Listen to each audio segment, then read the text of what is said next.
Hi everyone, in this video we are going to talk about how we can tackle buffer questions.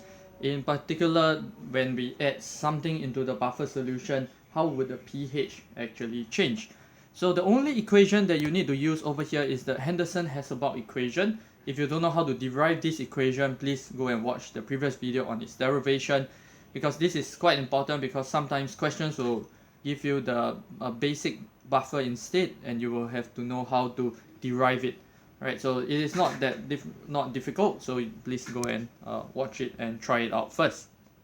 So in this video we are going to talk about what we are going to add to this system, and usually what we do is a buffer solution is able to resist changes in pH. Right, so let's assume that this system is currently in the maximum buffering capacity, right, where A minus and HA is in the ratio 1:1. So pH is currently equal to pKa, since log 1 is equal to 0. So what happens right now is when I add a little bit of base, right, into this mixture, I'll have this OH minus. And because I have both the HA and A minus here, the weak acid and the conjugate base, one of them is going to react with the OH minus. And as we know, the acid will react with the base, then this will give us our conjugate as base and water.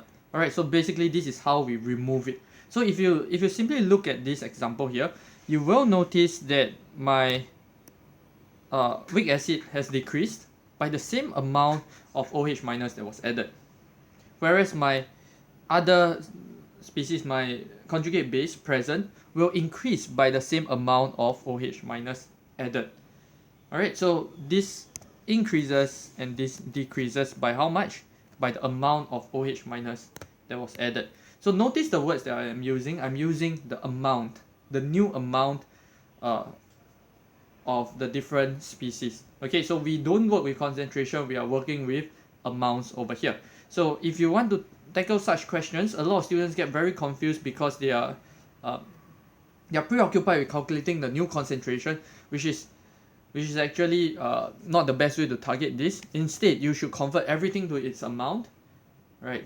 Calculate the amount, the final amount. So if I add a base, I will lose some of this, so the amount of ethanoic acid will drop, whereas the amount of ethanoate will increase by the amount of OH minus added. And with that, you can calculate the new concentration. Even if you don't want to do so, they will eventually cancel off, and you just have to substitute these values into this equation to find out the new pH value.